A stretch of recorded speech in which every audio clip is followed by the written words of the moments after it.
Reporter live തോണിൽ പ്രതികരിച്ച ഗതാഗത മന്ത്രി KB. Ganesh Kumar. കെഎസ്ആർടിസിയിലെ പ്രശ്നങ്ങളിൽ ഉടൻ നടപടിയെന്ന് മന്ത്രി. ശുചിമുറികളുടെ നടത്തിപ്പ് ഏജൻസി ഏൽപ്പിക്കും. ഒഴിഞ്ഞുകിടക്കുന്ന കെഎസ്ആർടിസി കെട്ടിടങ്ങളിലേക്ക് പരമാവധി സർക്കാർ ഓഫീസുകൾ മാറ്റും. കോഴിക്കോട്ടെ ടെർമിനലിന്റെ അറ്റകുറ്റപ്പണികൾ നടത്തേണ്ടത് പാട്ടക്കരാർ ഏറ്റെടുത്ത കമ്പനിയെന്നും മന്ത്രി. Reporter big impact.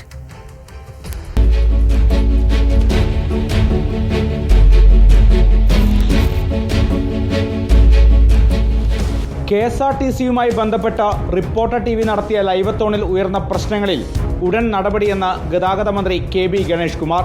ബസ് ടെർമിനലുകളുടെ നവീകരണത്തിന് സ്ഥലം MLA-മാർ സഹായിക്കണമെന്നും മന്ത്രി. ബസ് സ്റ്റേഷൻ്റെ ശോച്യാവസ്ഥ മാറ്റാൻ ഞങ്ങളതിൽ പൈസയൊന്നും ഇല്ലെങ്കിൽ പോലും എല്ലാ MLA-മാരും സഹായിക്കാമെന്ന് പറഞ്ഞാൽ MLA-മാരെ ഫണ്ട് പ്രോപ്പർലി യൂസ് ചെയ്തുകൊണ്ട് ചെയ്യാവുന്ന മുഴുവൻ നവീകരണങ്ങളും നടത്തും.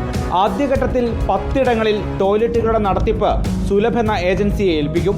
RTO ഓഫീസുകൾ ഉൾപ്പെടെ പരമാവധി സർക്കാർ ഓഫീസുകൾ KSRTC കെട്ടിടങ്ങളിലേക്ക് മാറ്റും.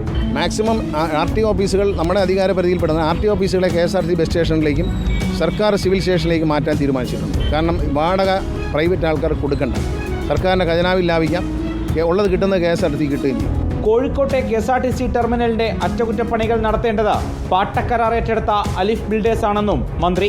എറണാകുളം KSRTC ടെർമിനലിന്റെ നവീകരണം ഉടൻ നടത്തുമെന്നും മന്ത്രി റിപ്പോർട്ടറിനോട് പറഞ്ഞു.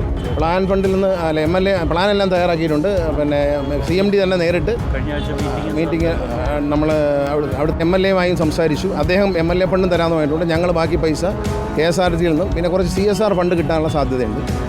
വീഡിയോ ജേർണലിസ്റ്റ് ഹണി തങ്കപ്പനൊപ്പം reporter Arjun Mattannur, in reporter, Kochi.